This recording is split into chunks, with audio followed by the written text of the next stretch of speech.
його я захищаю від продажних політиків, які організовують акції за гроші Курченка та Януковича. Думаю, що вам найкраще було б сьогодні вийти в центр Львова, стати на коліно, поцілувати національний прапор і скласти мандат як визнання політичної ганьби вашої сили, яка діє за гроші Москви. Народний фронт. Знаю, що мужності у вас на це ніколи не вистачить. Тому зустрінемося у слідчого і в суді. Максим Бурбак від Народного фронту. Запитання. Шановні колеги, впевнений, що більшість з вас після того, як переглянули дані відео та заслухали доповідь Генпрокурора, по-новому аналізують ті факти, події, які останнім часом відбувалися в Україні. Ми сьогодні викликали сюди, запрошували представників правоохоронних органів по боротьбі з корупцією вищих ешелонів влади для того, щоб розглянути інші питання. Але, Юрій Віталійович, я хотів би спитати вас, чи було дозвіл суду на прослуховування для того, щоб ми зараз це бачили, чи це буде фактами в судах, тому що попередньо ми повинні сьогодні були обговорити інші прослуховування, не санкціоновані судом. Дайте, будь ласка, відповідь. Дякую. Шановний пане Максиме Бурбак, Генеральна прокуратура України, принаймні в тих кримінальних провадженнях, які я особисто контролюю, безумовно дотримується духу і букви українського закону. На всі дії, які проводилися в цьому кримінальному провадженні, були отримані відповідні дозволи суду в установленому законом порядку. Всі дії прослуховування, контрольної передачі грошей Курченка до правої руки Саакашвілі були отримані відповідні дозволи українських судів. Все з законністю в цій справі в порядку.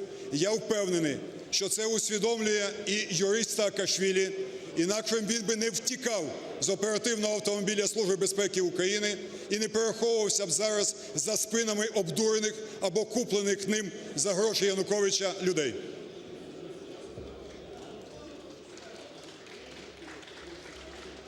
Від "Блоку Петра Порошенка" Артур Герасимов. Шановні колеги, перш за все я б хотів щиро подякувати Генеральній прокуратурі, Службі безпеки, особисто Генеральному прокурору за цю операцію, яка дійсно вскрила відносини Саакашвілі, команди Саакашвілі з оточенням Януковича з метою підривної діяльності в Україні. Крім цього, ви знаєте, от дивлячись на події, які відбулися сьогодні, я б щиро звернувся до, наприклад, спецназу Національного антикорупційного бюро, щоб вони разом зі своїми братами, з якими вони разом воювали в АТО, спецназом, інших правоохоронних органів, допомогли для того, щоб не збігали під охорони такі персонажі, як Саакашвілі. І, Юрій Віталійович, питання дуже просте. Після того, що все ми побачили, після тієї інформації, яку ми всі почули тут, наскільки, з вашої точки зору і згідно з доказів, причетне ФСБ Російської Федерації до фінансування і підтримки діяльності команди Саакашвілі в Україні? Дякую. Дякую за запитання. На цей момент у мене немає прямих доказів в тому, що Курченко діяв за прямою вказівкою в цих передачах ФСБ Російської Федерації. Але з відкритих джерел інформації відомо, що Курченко, саме використовуючи свої зв'язки у вищих кабінетах російської влади, про це він говорить сьогодні на плівках, має бізнес на тимчасово окупованій території України, має інший захист своїх інтересів, свого бізнесу. Проте, забігаючи вперед, і ще раз втретє хочу сказати, Служба безпеки України і Генпрокуратура України володіє основними тезами плану ФСБ «Русская зима» в Києві, які, зокрема, передбачали і описані сьогодні на наданій вам інформації дії. Ми знаємо наступного, хто буде планувати за кошти Москви в зв'язках з керівництвом ЛНР, ДНР інші дії по підриву конституційного ладу в Україні. Ми це знаємо і ми це доведемо, в свій час оприлюднимо. Це багатоепізодний план, і я горджуся тим, що Служба безпеки України та прокурори змогли дати відсіч першій його спробі. Далі будемо працювати. Дякую. Від фракції "Батьківщина" Соболєв Сергій Владиславович. Юрій Віталійович, я попрошу представників Юрія Єнакіївського не так кричати. Юрій Віталійович, скажіть, будь ласка, от ми бачили і по українському телебаченню гори купюр, які були взяті в золотому офісі смотрящего від Юрія Єнакіївського Анісімова в Запоріжжі. Всі гроші зникли. Вещдоки.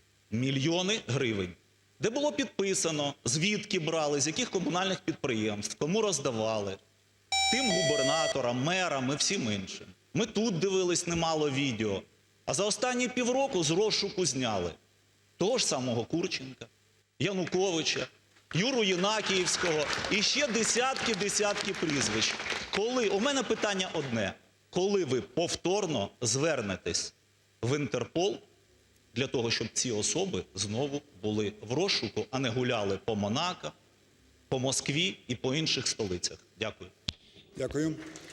Пане Сергію, я дуже дякую, що ви зараз принаймні не повторили неправдиву інформацію, яку ви розповсюджували, про те, що з розшуку знятий сам Анісімов. Це неправда, він не знятий. Дякую, що ви цього разу були точнішими. Хочу вам повідомити вкотре, і ви це добре чули вже не раз від мене особисто, про те, що, на жаль, нове керівництво Інтерполу використовує відповідну статтю про ймовірні політичні підстави для того, щоб не виставляти червоні картки розшуку на багатьох колишніх високопосадовців України. Це є правда. Як правдою є те, що я звернувся в зв'язку з цим до парламенту і дуже дякую всім, в тому числі і вашій фракції «Батьківщина», за те, що закон про можливість заочного досудового слідства, а потім і спеціального режиму судового слідства був вами підтриманий, що відкрило дорогу до наших дій. З гордістю повідомляю вам, що очолювана мною Генеральна прокуратура України закінчила слідство проти Януковича, Захарченка та Якименка, які дали, за нашою версією, злочинний наказ розстріляти мирних демонстрантів на Майдані, і ця справа знаходиться в суді з дозволом на заочний характер засудження.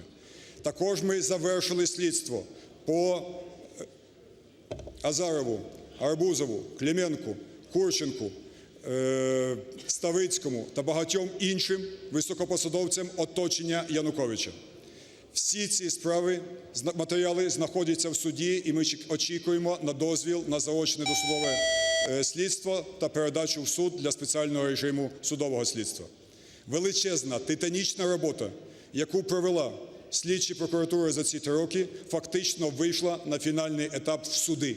Саме в судах зараз потрібен максимальний громадський, можливо, і депутатський контроль. Також хочу вам сказати, що кошти, які були виявлені у Анісімова у Запоріжжі у 2014 році, нікуди не зникли. Вони знаходяться в установленому місці під відповідними пломбами. Щоправда, Будь ласка, хвилину завершити. Щоправда, да, з цих мішків з грошима зникли бірки, з яких підприємці ці гроші, ймовірно, були отримані. Я, звичайно, маю це визнати, хоча це робилося за 2 роки до мого призначення, і я можу лише в даному випадку пожаліти, що в нас забрали один із дуже важливих доказів. Тим не менше, справа про організоване злочинне угрупування, яке діяло на території Запоріжжя в часи Іванющенка, Анісімова та інших діячів, діє, і по ним затримуються особи в рідному для вас місті Запоріжжя. Вони знаходяться під запобіжними заходами, які обирає їм суд.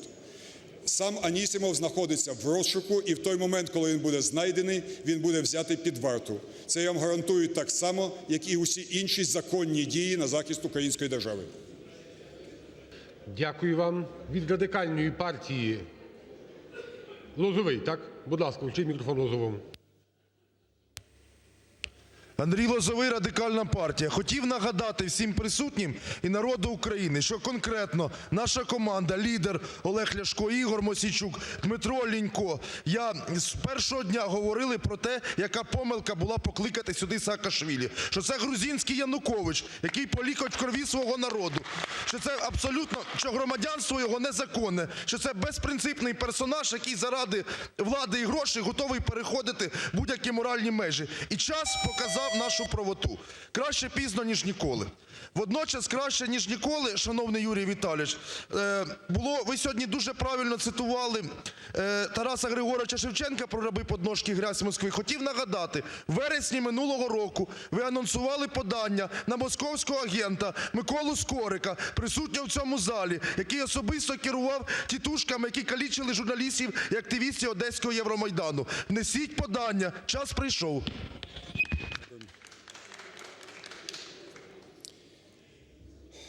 Шановний пане Лозовий, я дозволю собі висловити свою особисту точку зору, що запрошення Саакашвілі в Україну було недалекоглядним рішенням. Вважаю, що з огляду на багато подій, і не тільки пов'язаних з Саакашвілі, українська держава має прийняти для себе рішення про доцільність надання громадянства для очолення того чи іншого міністерства, відомства. Особисто я вважаю, що статус радників достатній для того, щоб використовувати закордонний досвід. Це перше. Друге. Я не відповів, вибачте, попередньому і хотів би і вам також це нагадати. Я вже сказав про те, що змушений як генпрокурор принести вибачення за неефективність дій правоохоронців сьогодні. Цілком усвідомлюю, що демократія не може бути захищена слабкими силовими структурами. Да, це правда. 5 працівників СБУ сьогодні думали, як не піти на поводу тих, хто хоче пролити кров. Але тим не менше, на жаль, сьогодні правоохоронна система України показала слабкість. Я думаю, що це неприпустимо, бо будь-яка держава – це обов'язкові права і обов'язкова відповідальність. Я це можу казати, бо я нікуди не тікав із своєї країни. І я стояв перед законом, навіть коли він був кривий. Тому сьогодні, ще раз нагадую, з вашою підтримкою, шановні народні депутати, закликаю Саакашвілі прийти до слідства, а усіх, хто був введений в оману його демагогію, згорнути намети і припинити нищити українську державу. Стосовно Скорика, я вже декілька разів казав з цієї трибуни, я, як і в вашому, пане Андрію, одному з випадків, так і в випадку Скорика, є генеральним прокурором, який не користується симпатіями-антипатіями. Я дійсно маю декілька показів, які вказують на ймовірне правопорушення, кримінальне правопорушення пана Скорика, але за оцінкою прокурора в справі, який єдиний має право визначати достатньо чи недостатньо підозри, цих 30 секунд, будь ласка. доказів недостатньо. Звертаюся до вас, до всіх одеситів, до всіх українців, у кого є докази того, що злочинну команду побиття євромайданівців під вікнами губернатора Скорика давав саме він, надати ці докази. Одне-два свідчення приведе до зміни позиції прокурора. Зрозумійте, я людина з Майдану. Але це не значить, що я буду без доказів садити тих, хто бив майданівців, інакше дракон з'їсть знову демократію. Я такою людиною не можу бути. І останнє запитання від фракцій. Це від фракції «Опозиційний блок» Бойко Юрій Анатолійович. Будь ласка. Дякую. Шановний пане головуючий, шановний Юрій Віталійович, ми вважаємо, що сьогоднішня подія – це одна з тих, яка просто знищує міжнародний імідж нашої держави. Тому що ми звикли до таких подій, а коли це явище дивляться весь світ, то в цього світу виникає питання, чи є керованість нашої держави, коли такі речі проходять безнаказано. І сьогодні та людина, яку ви звинуватили, вона зараз просто виступає поруч з Радою на мітингу. Але питання в мене не в цьому. У мене питання і до спікера, і до вас, Юрій Віталійович. Наша фракція зареєструвала проект постанови по звіту керівників правоохоронних органів стосовно розслідування найбільш резонансних злочинів, які сталися останні роки в нашій державі. Це мається на увазі резонансні вбивства, підриви арсеналів і все інше. І суспільство чекає якраз звіту, як йде хід цього розслідування, а не того політичного шоу, яке сьогодні діється під стінами Верховної Ради. Дякую за... Шановний пане Бойко, перш за все, я не згодний, як і в більшості випадків, з вашою позицією, бо вважаю, що сьогодні весь світ бачить, що українська держава вміє захищати себе. Ми не допустили, розкрили, оприлюднили і, впевнений, покараємо кримінальні дії тих, хто за гроші Москви хоче знищити українську державу. І думаю, що сьогоднішні проблеми із Саакашвілі, які виникають, такі щирі посмішки от у депутатів близько для трибуни сидячих з групи його підтримки, які радіють тому, що він не був затриманий, тимчасові. Як казали колись брати-унцовці під час акції «Україна без Кучми», на все приходить час розплати. Для всіх, хто замахнувся на українську державу, це абсолют. І ще одне. Пане Бойко, дозвольте, я не буду відповідати на другу частину вашого питання, бо ми знаходимося в конфлікті інтересів. Адже слідство, яке йде по так званим вишкам Бойко, доходить до пред'явлення матеріалів для зняття депутатської недоторканності. Колеги, отже, запитання від фракцій завершились. Зараз ми переходимо до запитань від народних депутатів. Будь ласка, 15 хвилин. Прошу провести запис. Хто з народних депутатів хоче поставити запитання, прошу провести запис.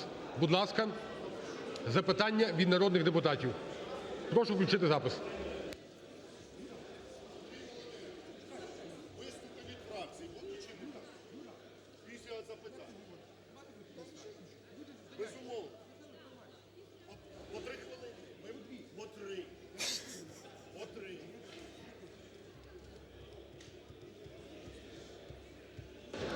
Так, будь ласка, перший до слова запрошується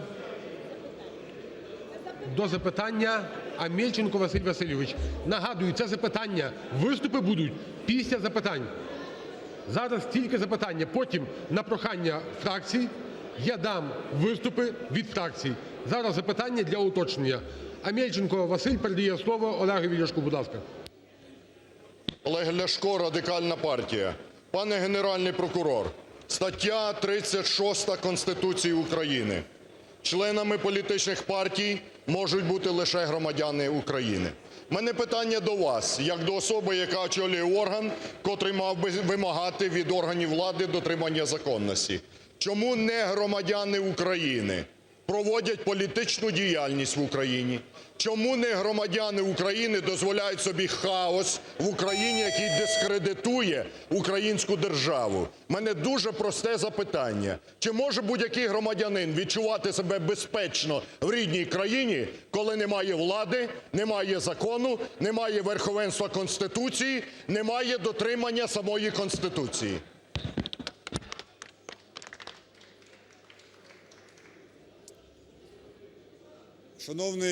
Шановний пане Ляшко, як ви добре, напевно, пам'ятаєте, Верховна Рада забрала у Генеральної прокуратури України радянський рудимент загального нагляду, за яким я міг би вимагати від інших відомств дотримання тих чи інших законів. Ця практика визнана неєвропейською і скасована у діючому законі про прокуратуру. Я більше не маю можливості писати приписи, обов'язкові для виконання. Те, про що ви говорите, я цілком поділяю. Мене дійсно турбує взагалі ситуація з реєстрацією сотень фейкових партій, які насправді такими не є, а лише є інструментами корупції під час виборів. Мене також турбує політична активність не громадян України, а навіть громадян Росії, які відверто проводять політичну агітацію на телебаченні та радіо з інших засобів масової інформації України. В свій час ви побачите і зв'язки коштів Курченка, які були передані на акції протесту із Мураєвським телеканалом. Думаю, що в ближчий час ми робимо те, що можемо, бо адміністративне покарання, передбачене в таких випадках, має приймати рішення органи Національної поліції та суду. Проте ми будемо робити те, що можемо. Я дуже сподіваюся, що до Нового року подарунком для всіх чесних українців буде припинення функціонування проросійських засобів масової інформації, які засмічують наші вулиці та мізки окремих довірливих українців. Ми вже пройшли відповідну процедуру і чекаємо вступу в законної сили такого рішення. Дякуємо. Будь ласка, Юрій Соловей, ваше запитання. Юрій Соловей, 89-й виборчий округ. Шановний Генеральний прокурор, я думаю, що і звертаюсь до вас як найвищої посадової особи у правоохоронній системі. Я думаю, що ви чітко усвідомлюєте, що сьогоднішня ситуація є тестом для правоохоронної системи України. І тому питання у мене надзвичайно просте. Як ви вважаєте, наскільки надійними і впевненими є докази причетності Курченка до фінансування Саакашвілі? Дякую. Будь ласка, пане Юрію. Я в своїй діяльності керуюся не тільки своїми особистою точкою зору, але і висновками високофахових прокурорів та експертів, які кожного разу візують документи, котрі процесуальний керівник приймає під свою кримінальну відповідальність. В даному випадку прокурори, які ведуть цю справу, абсолютно переконані в достатності доказів для затримання, для оголошення підозри Міхеїлу Саакашвілі по статті 256 за сприяння злочинній організації. Це їхнє рішення фахівців, які мають відповідну освіту та багаторічну практику. Також вони вже вручили підозри по сприянню злочинній організації та замаху на повалення влади правій руці пана Саакашвілі Северіону Донгадзе, який знаходиться в ізоляторі Служби безпеки України. Щодо ваших слів про тест для правоохоронної системи, я це розумію, але розумію навіть більше. Це тест для українського суспільства. З моєї точки зору, держава, яка не вміє себе захищати, приречена бути служанкою у інших держав. Тому саме в цьому випадку, не дивлячись на мої достатньо близькі колишні стосунки з Саакашвілі, я мушу сказати, він перейшов червону межу, яка відділяє політика будь-якої держави від того, хто підозрюється в скоєнні тяжкого кримінального злочину. Да, я провів 2 майдани, на яких часто зустрічався з Саакашвілі. Да, я був в Грузії в часи його президентства і мав з ним немало близьких бесід. Але це не позбавляє мене обов'язку сьогодні діяти проти цієї людини, яка кидає відвертий виклик українській державі. Це тест для всього суспільства. 30 секунд завершити. Колись гетьман Скоропадський казав, що українці постійно хочуть всього і зразу. І цьому жадобі популізму вони нищать свою державу. Я впевнений, що ми зробили висновки із багаторічних помилок. Майдан, кривава війна на Сході має навчити нас згуртовуватися всіх, незалежно від політичних поглядів, коли є виклик українській державі. Цього разу я також це розглядаю не тільки тест для ГПУ чи СБУ, як тест. Дякуємо. Будь ласка, наступне запитання від пана Березенка. Пане Сергію. Прошу передати слово Олексію Гончаренку. Будь ласка, Олексію Гончаренко, мікрофон увімкніть. Шановний пане Генеральний прокурор, в мене наступне питання. Яким є зараз правовий статус апатріда Михаила Карлсона Саакашвілі, в меру упитанного мужчини в самому розцвіті сил, який фактично втік від українських правоохоронців і зараз ховається за спинами чи то проплачених, чи то обдурених протестувальників? І якими будуть дії українських правоохоронців, якщо завтра о 9 годині ранку цей сміливий джигіт не прийде на допит до слідчого в СБУ? Що буде зроблено? Дякую. Будь ласка, відповідь. Шановний пане Гончаренко, дозволю собі дати вам пораду не зриватися на мілкі образи, особливо щодо тих, кого ви вважаєте своїм ворогом. Це лише збільшує їхню самозакоханість. Думаю, що треба навіть для ворога залишати місце для честі і особистої гідності. Міхеїл Саакашвілі, безумовно, відомий міжнародний діяч, і саме в цьому є найбільша проблема сьогодення. В тому, що саме ця людина, використовуючи свої колишні заслуги перед Грузією та Україною, дурить українців, використовуючи кошти організованого злочинного групування.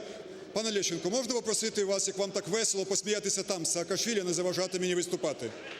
Візьмете репліку, все що завгодно, але надзвичайно хтива усмішка на ваших вустах вказує, які ви щасливі від втечі людини, що підозрюється в державному злочині. Ви б хоча б лимон з'їли. Продовжую відповідь. Буде вам і репліка, і лимон від Курченка. Так от, шановний пане Гончаренко, статус Саакашвілі є людина, яка втекла з-під варти. І це ставить під сумнів можливість гуманної прокуратури завтра або наступні дні після оголошення підозри запропонувати йому домашній арест. Ми будемо над цим міцно думати, але думати в першу чергу про українську державу. Дякую. Колеги, я би попросила, щоб в залі була все-таки більш спокійна атмосфера, тому що важко і вже доповідачу говорити, і щоб всі краще чули одне одного. Що стосується реплік, а зараз всі питання пройдуть, потім згідно процедури ми дамо право на репліку. Будь ласка, Бондар від "Народного фронту". Передайте, будь ласка, слово Тетеруку Андрію. Андрій Тетерук, ваш мікрофон.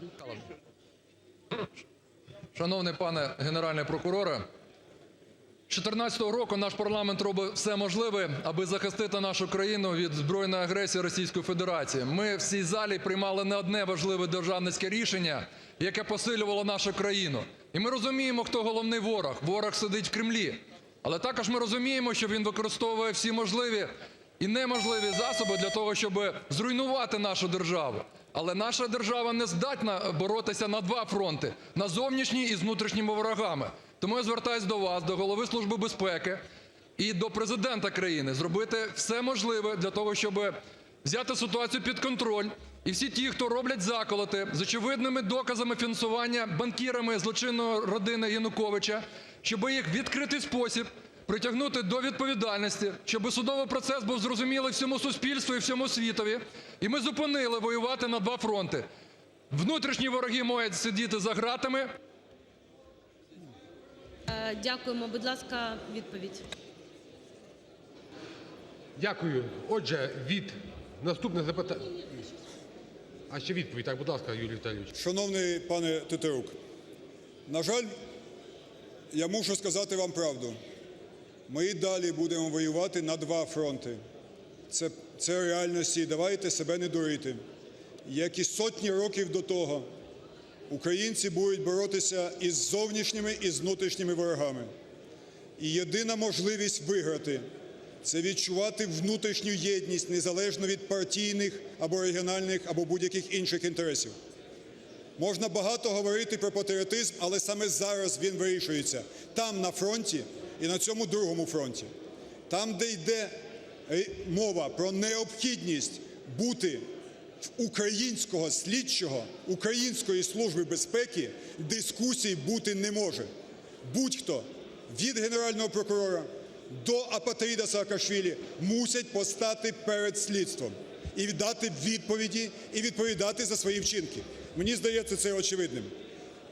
Єдине, про що я можу вам точно підкреслити в вашому запитанні, я гарантую, що всі судові процеси над Міхеїлом Саакашвілі будуть відкритими з дотриманням усіх процедур. Так, це важко. Ми вперше ведемо відкриту війну з Росією і внутрішню війну з її агентами при дотриманні усіх високих норм європейського права. Але ми пройдемо цю дорогу і доведемо, що правда і закон захищає Україну. Дякую вам. Наступне запитання від народного депутата Река Андрій Олександрович. Передає слово Лапіну Ігорю, так? Будь ласка, Ігор Лапін, включіть мікрофон. Доброго дня, шановний пане Генеральний прокурор. Я, звичайно, хочу подякувати в тому числі і вам, і Службі безпеки України, які роблять титанічну працю, але наскільки мені дає можливість моя юридична освіта з цього приводу роздумувати, то я можу сказати, що кривавий захід в українські державні установи, в тому числі і в парламент, ми такий сценарій бачили, як в Грузії це відбувалося, і таких сценаріїв було дуже багато. Я думаю, що там 256 стаття, вона є занадто така толерантна. Тим не менше, Якщо ми говоримо про можливе захоплення державних установ, то це дає підстави Службі безпеки України заходити, не чекаючи ранку і даючи можливості піаритися, в тому числі і на крові українців. Тому я вважаю, що тут треба звернути увагу на те, щоб був хребет наших силових структур. А до вас особисте запитання. Хватить розмовляти з приводу опозиційного блоку. Давайте частіше з поданнями заходьте до нас в парламент. Дякую. Шановний пане Лапін, з вашого дозволу, я тут цілком поділяю вашу точку зору, але зупинюся на одному моменті. Як ви знаєте, за цей рік ми довели, що депутатська недоторканність може бути скасована, якщо на це є підстави, і я за це вам щиро вдячний. Проте є ще одна проблема. Чи є куди звертатися Генеральній прокуратурі України або іншим органам після того, як слідство виходить на обвинувальний акт? На жаль, мушу ще і ще раз повторити. В Печерському суді працюють лише 4 судді, осколки колишніх часів, які вже багато разів побували на Афоні. І я, наприклад, дуже добре думаю, чи є можливість взагалі подавати справу Новинського в цей суд. Даруйте мене за відвертість. Я прошу вас, шановні народні депутати, постійно прошу Президента заповнити вакансії по всіх судах України і привести туди нових, чесних і професійних суддів, які ніяким чином не пов'язані з колишнім режимом і з ймовірними правопорушенням нинішнього. Нам конче потрібні суди. Вдумайтеся, ми перетнули риску 9 тисяч корупціонерів, яких затримали на гарячому ГПУ цього року. 9 тисяч за цей рік. Якщо бути точним, 9144. Із них понад 3 тисячі уже в судах. Але вироків маємо, да, в 4 рази більше, ніж завжди, але все ще всього 800. А потребуємо тисячі і тисячі, щоб змінити атмосферу з корупцією в нашій державі. Тому, якщо є в мене хоч яке прохання під ялинку до Верховної Ради, це нові чесні судді в усіх судах, починаючи із столиці. Це був би найбільший подарок і найбільший інструмент, щоб зрештою в тюрмах сиділи ті, хто давно її прогулює. Дякую, колеги. Час, відведений для запитань від народних депутатів, вичерпаний. Репліка, так? Будь ласка, 1 хвилина репліка Лещенко. І потім, як я обіцяв, виступи від фракцій. По запису так само. Будь ласка, 1 хвилина репліка. Я хочу повідомити Генпрокурору, що, напевно, його погано інформують, тому що лише о 10 ранку я приїхав потягом із Запоріжжя і жодним чином не міг допомагати Саакашвілі кудись там заважати чи не заважати. А що стосується Курченка, то нехай Генпрокурор запитає, а кому ж Курченко заплатив декілька сот мільйонів доларів за український медіахолдинг кілька років тому? Може, він не знає прізвища Порошенка і Ложкіна, які були отримувачами цих грошей від Курченка?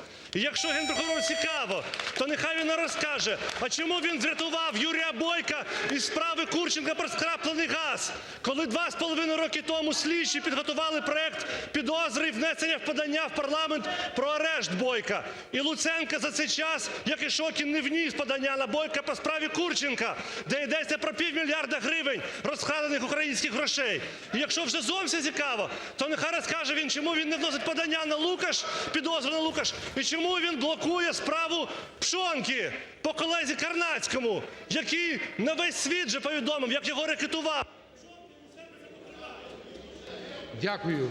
Колеги, отже, як я і обіцяв, зараз... Відповідь, будь ласка. Сергію Лещенко, пам'ятаю той день, коли ви з друзями просилися до нас у список. І тоді я вам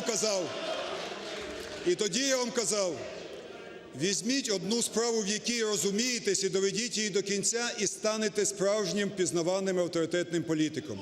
На жаль, сталося не так. Скажу вам дуже просто.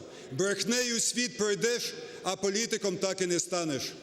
Вся ваша брехня, яку ви щойно озвучили, неодноразово спростовувалася офіційними посадовими особами, в тому числі слідстві.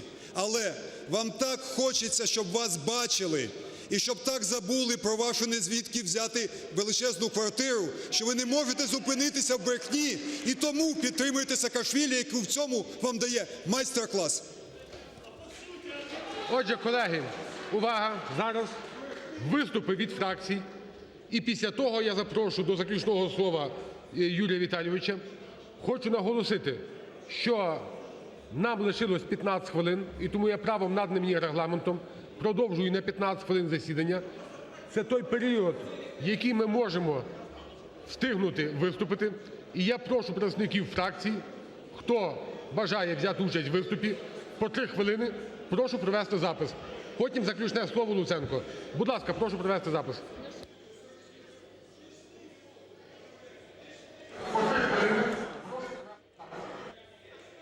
І я нагадую, я продовжую на 15 хвилин засідання.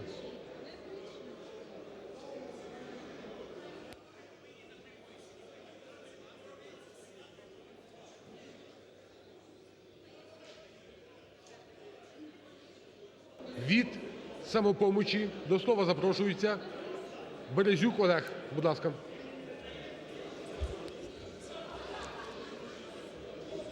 Я ще раз повторюся, що як не юрист не можу зараз оцінювати те, що ми почули в залі і побачили. Тому що для мене це просто відео. Суд скаже нам, і ми побачимо, що відбувається. Скажу тільки одне, що ми в цьому залі позбавили депутатської недоторканності не менше 10 осіб, які нам так полум'яно тут розповідав Генеральний прокурор, що жодної доведеної справи до суду ми не бачимо. Ми не бачимо жодної доведеної до справи суду людей, які руйнували українську державність у 2013-2014 роках. Але ми бачимо справи в судах. І покарання на 13 років позбавлення волі тим солдатам і воїнам, які воюють за Україну. Я не вірю. Я хочу вірити Генеральному прокурору, найвищій процесуальній особі в країні.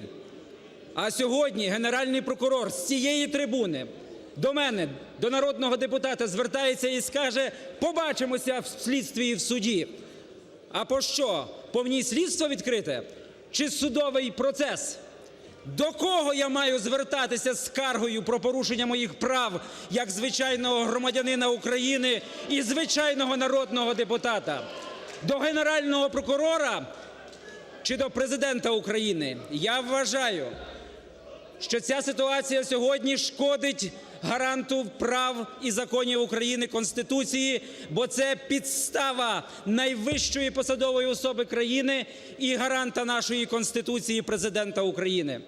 Сьогодні Генеральний прокурор поводиться як політик, а не як процесуальна особа, і це ганьбить українську правоохоронну систему. А з Саакашвілі і відео треба розібратись в суді і показати країні, хто руйнує українську державу. Він чи ті, хто протягом 3 років не можуть вивести справи в суд людей, які руйнують і дотепер українську державу, і співпрацюють з чинною владою, ділячись своїми схемами і своїми грошима. Куди відправляють субсидії, які платять український бюджет за українських людей, які не можуть витримати цього тягару? Кому, як не олігархам? Яким олігархам? Вони змінилися за останні 3 роки? Ні. Тому що чинна влада покриває олігархат, а правоохоронна система стоїть на їхньому боці, а не на боці української людини і української політики, яка є чесною. До кого мені звертатися, що сьогодні Генеральний прокурор погрожував мені з найвищої трибуни українського парламенту? Від Радикальної партії до слова запрошується Ляшко Олег Валерійович. Будь ласка.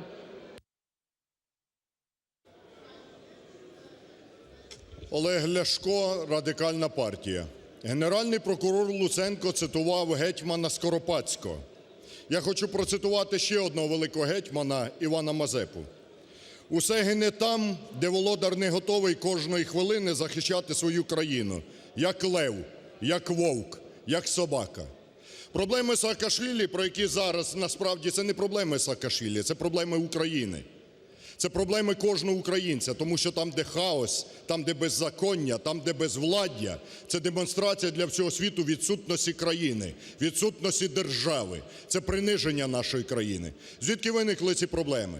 Хто привів сюди цю торпеду Саакашвілі? Влада. Хто дав їм незаконно паспорт замість того, щоб дати добровольцям? Влада. Хто допомагав Саакашвілі боротися проти опонентів влади і президента? Влада.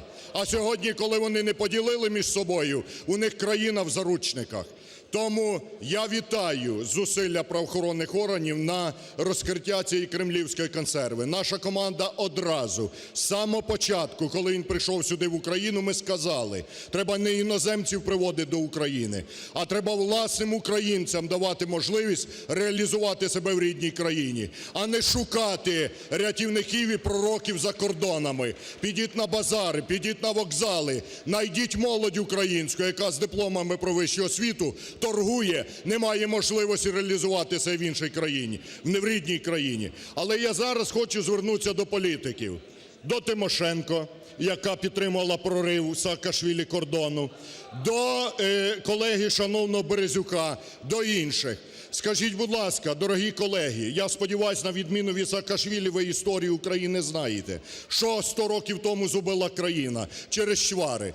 Яка влада варта того, щоб порушувати український кордон? Чим відрізняються загарбники Саакашвілі від тих загарбників, які на Донбасі захоплювали український кордон?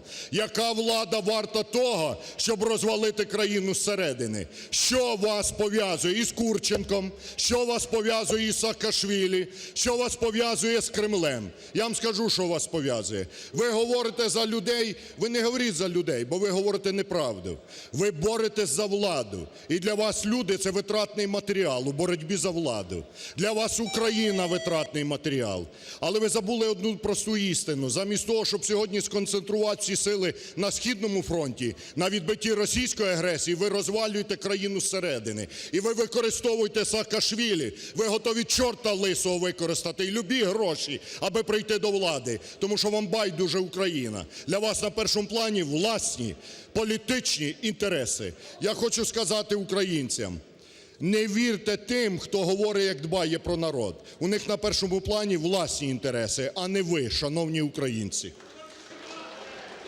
Від "Батьківщини" до слова запрошується Сергій Соболєв. Будь ласка.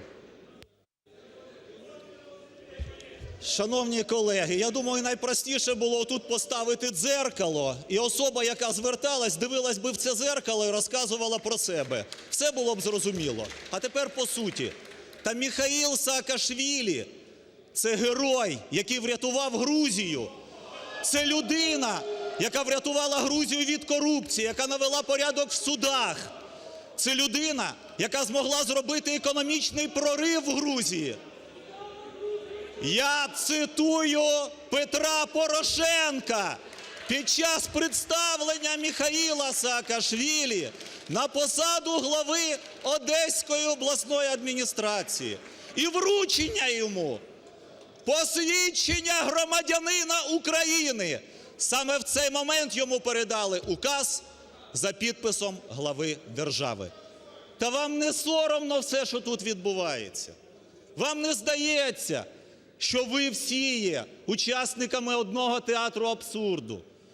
Коли соціологи визначають в країні, кого знищувати, а кого підтримувати, зріс рейтинг одного політика, моментально витягають одні справи, зростає рейтинг іншого, вже іншого треба зачистити. Ну хоч раз буде держава жити за законами честі і совісті. При всій повазі до каналу "Прямий", до журналістського колективу.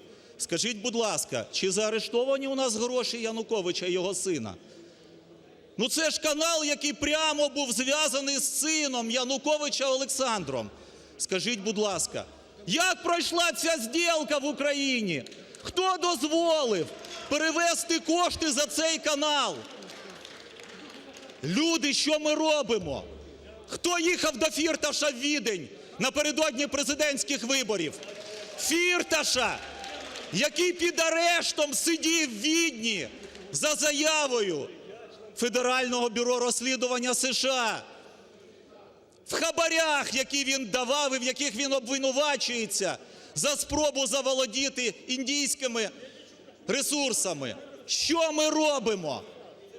Я вважаю, що сьогодні не є питання ні Саакашвілі, ні будь-кого іншого. Я пам'ятаю, як на цій трибуні стояли інші і доводили: Луценко – злочинець, Тимошенко – злочинець, Ляшко – злочинець, всі злочинці.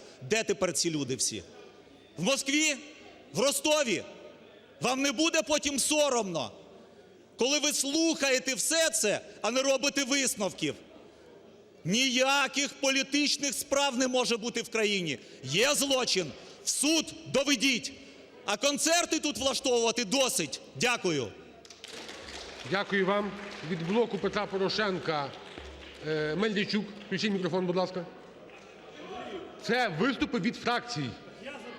Від фракцій виступи, і фракція визначає, хто від неї виступає. Голова фракції мені повідомив Мельничук, так? Так. Будь ласка, включіть мікрофон.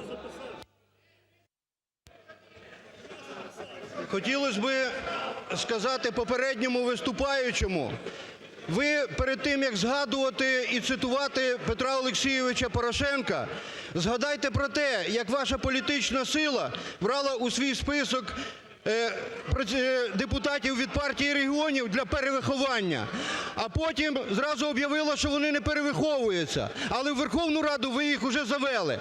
Ви згадайте, як ви завели у Верховну Раду Героя України, в лапках, який зараз їздить по всій земній кулі і паплюжить Україну, яка хоче повернути її до Московії, яка все робить для того, щоб підірвати авторитет України. Мій виступ ще стосується того, що я не спів задати питання Юрію Віталійовичу, коли він виступав. Ми тут сьогодні почули виступ, і оказалось у нас, що правда була те, про що я говорив завжди, що керівництво Комітету по протидії корупції управляється із Москви. І я би хотів дуже почути, що за такий народний депутат, помічник народного депутата, який приймає участь у переправці грошей із Москви на оцю підривну діяльність, яка відбувається зараз і під стінами Верховної Ради, і під стінами України. Шановні, мені сьогодні цілий день дзвонять люди з округу і кажуть: ми хочемо на-кінець-то побачити силу влади в Україні по захисту авторитету України. Ми хочемо бачити силу наших правоохоронних органів, які знищать оце промосковське кубло, що у Верховній Раді, що під стінами Верховної Ради. Тому фракція "Блоку Петра Порошенка" підтримує Генерального прокурора, підтримує всі правоохоронні органи в Україні. Ганьба тим, хто ліпиться до московських грошей. Вам цих грошей надовго не вистачить. Дякую. Дякую. Від "Народного фронту" голова фракції Максим Бурбак. Будь ласка.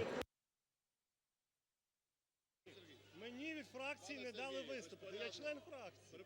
Вони передали слово. Колеги, я прошу заспокоїтись. Я наголошую, коли є виступи від фракцій, як правило, я просто називаю голів фракцій. Зараз ми записались. Послідовність. Від "Народного фронту" Максим Бурбак, потім репліка Березюк. Будь ласка, Максим Бурбак. Шановні колеги, Юрій Віталійович, ми вам дякуємо за змістовну доповідь стосовно тих подій, які відбувалися останнім часом в нашій країні. Я можу відкрито публічно заявити: нарешті маски знято. І вся фальш, яка відбувається в цьому залі останні 3 роки, була показана всьому українському народу.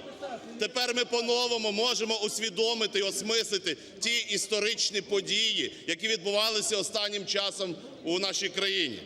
Блокада Донбасу, пам'ятаєте фракцію, яка весь час про це говорила? Як ми втратили нашу промисловість на тимчасово окупованій території і її віддали під управління Курченка, касира Януковича.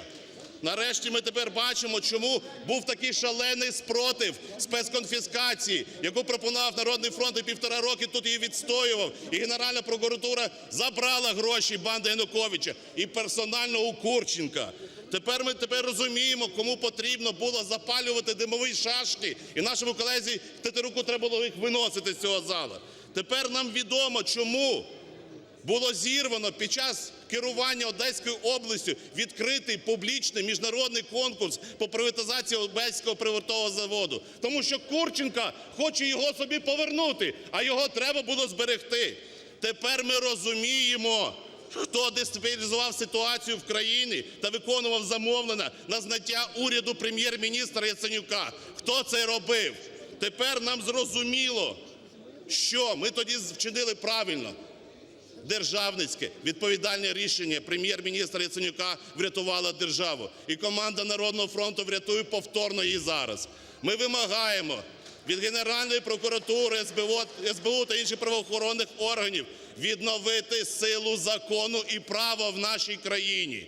Відкрити чесний суд. Ми будуємо правову державу, про що і говорить цей типаж на вулиці. То давайте діяти по закону, а не тікати від правосуддя. Ми вимагаємо від прокуратури відкрити публічний процес судовий. І ті, що сьогодні вчиняли незаконні дії, повинні відповідати. Як і повинні нести політичну відповідальність ті, хто тут розказує про олігархів. То я можу вам нагадати останній приклад голосування за секретаря Чернівецької міської ради смотрящого від Фірташа в Чернівцях під час Януковича. Як ці дві фракції, які тут поливали слізьми цю трибуну, піддалися на вмовляння колишніх смотрящих Януковича і проголосували за відновлення регіоналів в Чернівецькій міській раді. Ось ці ваші дії. Не розказуйте нам, не сійте політичну ворожнечу в державі і не годуйте людей політичним сміттям. Цього не станеться. Народний фронт, наші колеги по коаліції 30 секунд, будь ласка. Зроблять все для того, щоб верховенство права і закону було відновлено. І роблять все для того, щоб не було кровопролиття на вулицях. Слава Україні! Дякую. Колеги, я хочу ще раз повідомити, що це не розгляд законопроекту. Зараз я дам всім фракціям. Це не розгляд законопроекту. Зараз йдуть виступи від фракцій. І кожна фракція самостійно визначає, хто від неї буде виступати. Тому припиніть, будь ласка, інтриги. Зараз 1 хвилина репліка Березюк і "Опозиційний блок", як всі фракції. Я надам слово. Шурма після Березюка. На жаль, коаліція і їхні посіпаки, які прекрасно працювали з попереднім режимом, в олігархічному угарі перестрашені, що вперше їм на хвости стали інституції, які вони створили в страху перед людьми після Революції Гідності – НАБУ. Ви сьогодні боретеся з тими, хто підтримує цю інституцію в угарі і в страху, тому що ви знаєте, що ви сіли на ті самі схеми, які були при попередньому режимі, і не хочете з них злазити. А на ваші хвости наступають люди, які вам не довіряють. Називайте когось як хочете, але час завжди буде на боці української демократії, і ми всі разом будемо захищати і боронити українську інституційну державу. Дякую. Заключний виступ від фракції "Опозиційного блоку" Шурма. Потім заключне слово Луценка Юрія Віталійовича. Включіть мікрофон. Ігор Шурма, будь ласка. 3 хвилини. Ігор Шурма, "Опозиційний блок". Шановні колеги, я би попросив вас всіх вгамувати пристрасті тільки по одній причині. Тому що ви тут всі чубитеся, а вас слухають мільйони громадян.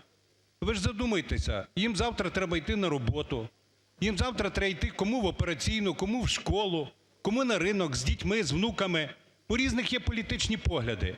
А що їм говорити один з одним, якщо вони дивляться на Верховну Раду, яка розривається в протиріччі? Я вам нагадаю 2014 рік. По цьому квадраті сиділи люди від "Опозиційного блоку". Ви всі разом були, всі разом 300 чоловік. Ви всі несете політичну відповідальність за те, що сьогодні відбувається у державі. Але я навіть не про це. Я звертаюсь до вас: вгамуйтеся, схаменіться, не роздирайте Україну зсередини. Генеральний прокурор надав дані. Незалежно на кого ці дані є. Якщо є порушення закону, потрібно притягувати за його порушення.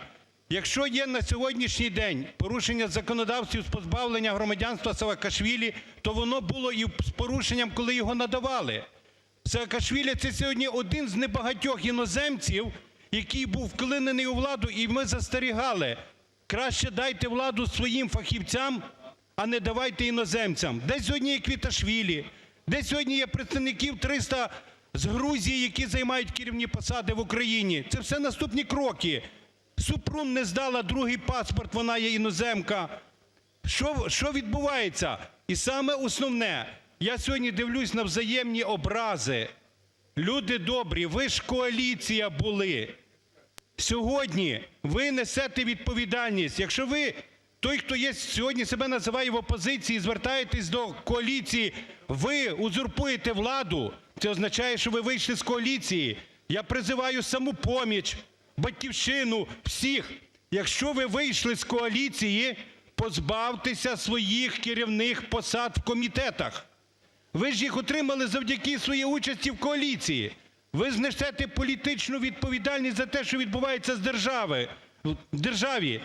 Віддайте свої посади заступників голів комітетів, секретарів, переходьте в опозицію. І наостанок я вам скажу таку річ. В мене є велике запитання, чи багато хто тут в залі любить Україну, чи він любить себе в Україні?